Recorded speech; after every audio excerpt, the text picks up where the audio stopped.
28واں پارہ ہے، سورۃ التحریم، پہلی آیت ہے۔ اعوذ باللہ من الشیطان الرجیم، بسم اللہ الرحمن الرحیم، یا ایہا النبی لم تحرم ما احل اللہ لک تبتغی مرضات ازواجک واللہ غفور رحیم۔ صدق اللہ العظیم۔ یہ سورۃ التحریم ہے اور اس سے ماقبل سورۃ الطلاق گزر گئی۔ دونوں سورتوں میں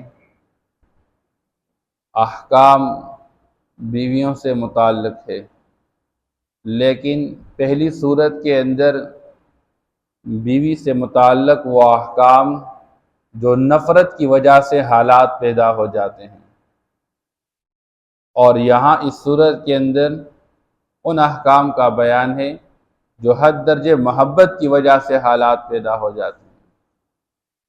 شریعت کا مزاج یہ ہے کہ بندہ اعتدال کے ساتھ چلے، نفرت ہو تو اس میں بھی بہت زیادہ حد سے تجاوز نہ کیا جائے، محبت ہو اس میں بھی حد سے تجاوز نہ ہو۔ تو ماقبل جب میاں بیوی کے آپس میں نفرت کی بنیاد پر اور آپس کی ناچاکی کی وجہ سے جو حالات پیدا ہو جاتی ہے اور بات طلاق تک پہنچ جاتی ہے، تو طلاق کی نوبت آ جائے، اس کے بعد عدت کے معاملات، تو یہ سارے احکام ماقبل سورت کے اندر بیان کیے گئے۔ اور یہاں پر میاں بیوی کے درمیان محبت ہو تو محبت میں بھی اعتدال ہو، کہ کہیں پر بندہ بیوی کی محبت کی وجہ سے کسی حلال کو حرام نہ کر دے۔ آپ صلی اللہ تعالی علیہ وسلم کی دعاؤں میں سے ایک دعا ہے، اے اللہ میں آپ سے سوال کرتا ہوں خوشی میں بھی اور غصہ ناراضگی میں بھی عادل قائم کرنے کا، اور اسی طرح میان روی کا مطالبہ کرتا ہوں، چاہے وہ وسعت کی حالت ہو چاہے وہ تندرستی کی حالت ہو، بندہ اعتدال کے ساتھ الاعتدال نصف المعیشہ۔ آپ صلی اللہ علیہ وسلم نے فرمایا کہ اعتدال میان روی اختیار کر لینا یہ آدھی زندگی ہے۔ یہ بات مسلم ہے کہ اللہ نے انسان کے دل میں چند چیزوں کی محبت کو مزین کر رکھا ہے۔ زین للناس حب الشہوات من النساء والبنین والقناطیر المقنطرة من الذهب والفضة والخیل المسومة والانعام والحرث، 6 چیزیں اللہ نے بیان فرمائی ہیں۔ یہ چیزیں ایسی ہیں کہ ان کی محبت ہر انسان کے دل میں مزین کر رکھی گئی ہے۔ ان میں سے پہلی چیز انسان کی خواہشات میں سے ایک ہے بیوی۔ بیوی کی محبت دل کے اندر ضرور بیٹھی رہتی ہے۔ انسان کا کمال یہ ہے کہ بیوی کی محبت کو اللہ کے محبت کے مقابلے میں مغلوب رکھے۔ دوسری چیز وہ اولاد ہیں، اولاد کی محبت بھی ہوتی ہے، لیکن بندہ کا کمال یہ ہے کہ بندہ اولاد کی محبت کے مقابلے میں اللہ کی محبت کو غالب رکھے۔ اسی طرح سونا اور چاندی کی محبت پہ سواریوں کی محبت، چوپاؤں کی محبت، والانعام والحرث اور کھیتیوں، آج کل ہم اس سے پلاٹس اور جائیداد سے تعبیر کر سکتے ہیں۔ ان چیزوں کی محبت اللہ نے قدرتی طور پر انسان کے دل میں رکھی ہے، لیکن انسان اپنے دل پر محنت کرے گا کہ ان چیزوں کی محبت اللہ کی محبت کے مقابلے میں غالب نہ آ جائے۔ تو جن چیزوں کی محبت وہ اللہ جل شانہ کی محبت پر غالب آ جائے، وہ انسان کے نقصان کا باعث ہے۔ اب آپ صلی اللہ تعالی وسلم جیسی شخصیت وہ شوہر ہیں اور ازواج مطہرات ہیں۔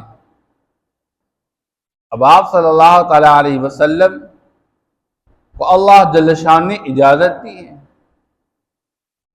اور کئی بیویاں ہیں جو امہات المؤمنین کہلاتی ہیں رضی اللہ تعالی عنہن۔ اب ہر بیوی کی چاہت یہ تھی حضور میرے پاس رہیں، تو آپ صلی اللہ تعالی علیہ وسلم کو شہد اور میٹھی چیز سے محبت تھی، پسند کرتے تھے۔ تو حضرت زینب رضی اللہ تعالیٰ عنہ کے پاس ایک مرتبہ شہد آیا ہوا تھا، تو آپ صلی اللہ علیہ وسلم عصر کی نماز کے بعد ان کے پاس جا کے آپ ان کو شہد پلاتی تھی۔ ادھر حضرت حفصہ رضی اللہ تعالیٰ، حضرت عائشہ رضی اللہ تعالیٰ کی چاہتی تھی کہ حضور ہمارے پاس آئے۔ تو شہد کی مکھی کی عادت ہوتی ہے کہ وہ پاکیزہ پھول پہ بیٹھ کے وہاں سے رس لے کے اور جا کے شہد جمع کر لے۔ تو ایک پودا ہے جس کا نام ہے مغافیر، جو کہ پاکیزہ پودا ہے، لیکن اس کے رس میں سے کچھ بو سا آتا ہے۔ تو حضرت عائشہ رضی اللہ تعالیٰ عنہ، حضرت حفصہ رضی اللہ تعالیٰ عنہ مشورہ کر چکی کہ آپ صلی اللہ تعالیٰ وسلم جب ہمارے پاس تشریف لائیں تو ہم کہہ دیں گے اللہ کے رسول آپ کے منہ مبارک سے مغافیر کی بو آتی ہے۔ تو زینب رضی اللہ تعالیٰ کے پاس حضور پاک صلی اللہ تعالیٰ علیہ وسلم شہد پی چکے، اور جب آگے تشریف لائے حضرت حفصہ رضی اللہ تعالیٰ کے پاس تو انہوں نے فرمایا اللہ کے رسول آپ کے منہ مبارک سے مغافیر کی بو آ رہی ہے۔ حضور نے فرمایا میں تو شہد پی چکا ہوں، فرمانے لگی شاید وہ شہد کی مکھی مغافیر کے درخت پہ بیٹھ کے وہاں اس پھول سے جو ہے کچھ رس لے کے جائے اور شہد کے اندر اس کا بو آیا ہو۔ حضرت عائشہ رضی اللہ تعالیٰ عنہ کے پاس چلے گئے تو حضرت عائشہ رضی اللہ تعالیٰ نے یوں فرمایا، آپ صلی اللہ تعالیٰ وسلم نے اپنی بیویوں کی محبت کی بنیاد پر فرمایا قسم کھائی کہ میں آئندہ کے لیے شہد نہیں پیوں گا۔ تو اللہ جل شان نے آیت نازل فرما دی، اے میرے نبی آپ ایک حلال چیز شہد کو اپنے اوپر کیوں حرام کر دیتے ہیں جو اللہ نے آپ کے لیے حلال کیا ہوا ہے۔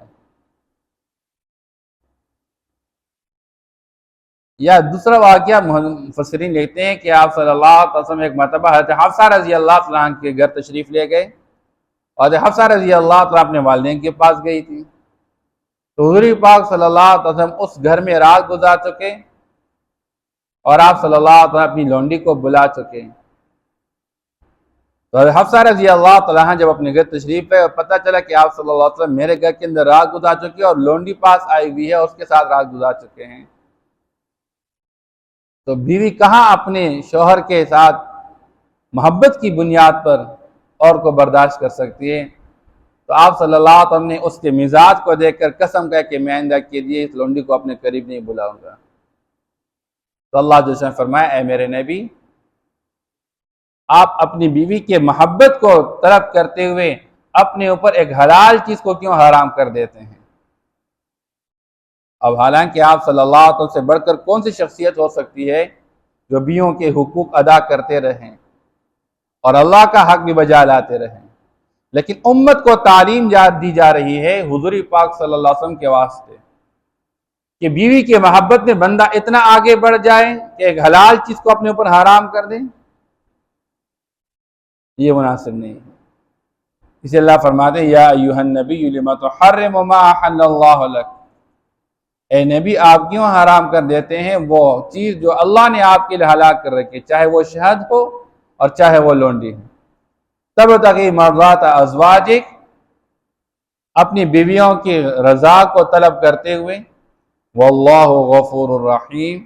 اب آپ صلی اللہ علیہ وسلم نے کوئی گناہ کا کام تو نہیں کیا، نعوذ باللہ، آپ صلی اللہ علیہ وسلم تو معصوم ہیں، گناہ سے پاک ہیں، لیکن ایک اولا چیز کے مقابلے میں ایک غیر اولا کا ارتکاب کرنے کی وجہ سے اللہ جل شانہ متنبہ کر رہے ہیں اور فرمایا اللہ جل شانہ بخشنے والے مہربان ہے۔ قد فرض اللہ لکم تحلۃ ایمانکم، اگر آپ نے اس طرح کوئی قسم اٹھا رکھی ہے تو آپ قسم کھول لے، اللہ نے مقرر کیا تمہارے لیے قسموں کو کھولنا۔ عرب کے اندر ایک عادت تھی کہ جب کسی بات کو پختہ کرنا چاہتے تھے تو قسم کھاتے تھے اور قسم کھاتے ہوئے اپنا دائیں ہاتھ دوسرے کے دائیں ہاتھ میں ملا دیتے۔ اس لیے عربی زبان میں قسم کو یمین کہتے ہیں اور یہ ایمان اس کا پلورل ہے، جمع ہے اس کا۔ اور قسم 3 طرح کا ہے شریعت کے اندر۔ ایک کو کہتے ہیں یمین لغو، اس کے احکام پہلے گزر گئے ہیں۔ یمین لغو کہتے ہیں بندہ عام عرف کے اندر، عادت کے اندر بس ہر بات کے ساتھ قسم، جیسے ہمارے پشاوری لوگ واللہ واللہ واللہ ہر بات کے ساتھ، اس پر کوئی پکڑ نہیں ہے۔ دوسرا ہے یمینی غموس، کہ جس قسم کی وجہ سے بندہ گناہ میں غوطہ لگا لیتا ہے، مکمل طور پر گناہ میں ڈوب جاتا ہے۔ زمانے ماضی میں ایک کام ایک طریقے سے ہو چکا اور یہ قسم کھاتے اس طرح نہیں ہوا ہے، حالانکہ اس کو پتہ بھی یقین بھی ہے، اس کی وجہ سے بندہ مکمل طور پر گناہ میں ڈوب جائے، توبہ استغفار کرے گا یہ بندہ۔ اور تیسری قسم قسم کی وہ ہے یمین منعقدہ، کہ آنے والے زمانے کے اندر کسی کام کے بارے میں بندہ قسم کہے کہ میں یہ کروں گا یا میں یہ نہیں کروں گا، اور پھر بعد میں اس کے خلاف کر لے۔ ایک بندہ قسم کھا چکا کہ میں فلاں کے گھر نہیں جاؤں گا، اور پھر بعد میں اس کے گھر چلا گیا، اب یہ حانث بن جاتا ہے، اس کے ذمہ کفارہ ہے۔ اور کفارہ کیا ہے کہ 10 مسکینوں کو کھانا کھلانا، اور یا ان کو کپڑے پہنانا، اگر یہ قوت اور طاقت نہیں ہے تو پھر 3 روزے مسلسل رکھنا، اس سے بندہ قسم سے بری ہو جائے گا۔ اس لیے اللہ جل شان فرماتے ہیں قد فرض اللہ لکم تحلۃ ایمانکم۔ آپ صلی اللہ علیہ وسلم اس طرح کے معاملات میں بیویوں سے متعلق 2 واقعات ایسے آئے ہیں جس میں حضور پاک صلی اللہ علیہ وسلم قسم کھا چکے۔ ایک مسئلہ ایلا کا تھا۔ ایلا کہتے ہیں کہ بندہ قسم کہے کہ میں اپنی بیوی کے قریب نہیں جاؤں گا۔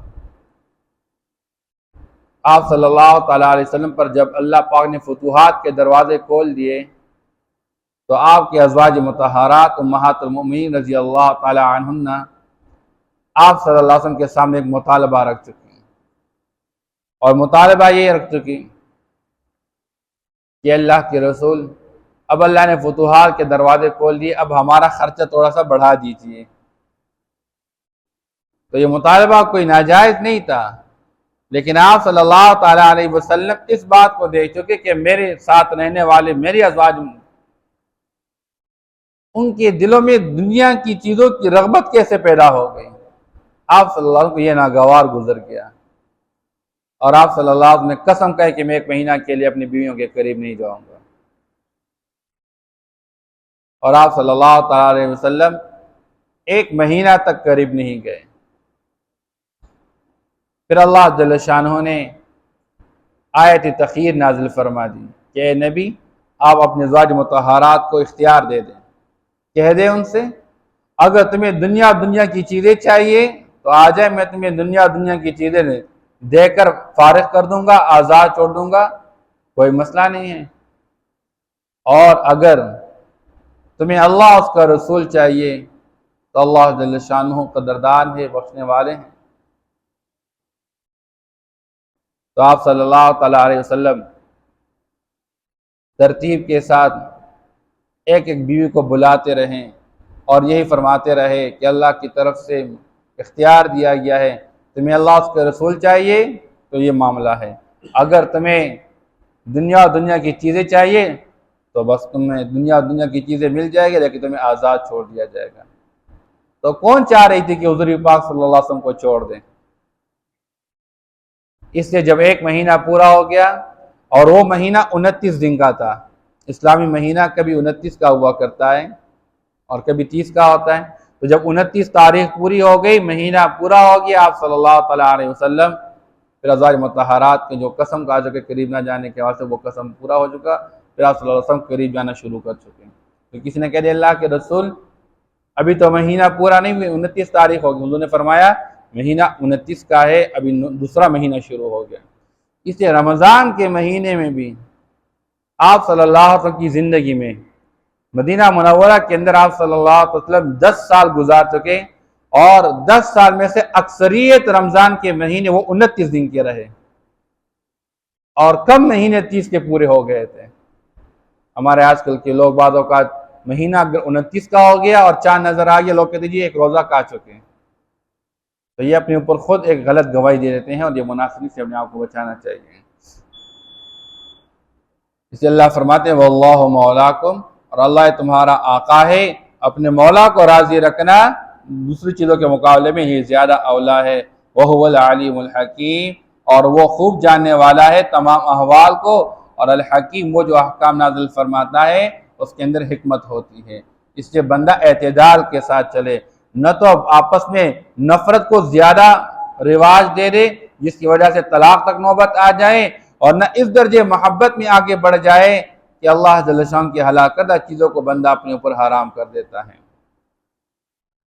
یا ایہا النبی لم تحرم ما احل اللہ لک، اے نبی آپ کیوں حرام کر دیتے ہیں وہ چیز جو اللہ نے آپ کے لیے حلال کر رکھی ہے۔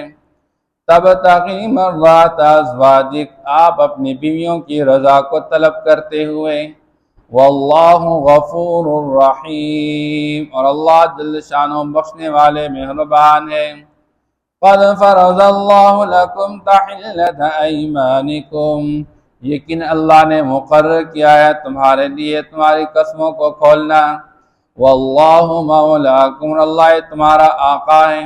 وَهُوَ الْعَلِيمُ الْحَكِيمُ، اور وہ خوب جاننے والا حکمت والا ہے۔ صدق اللہ علیہ۔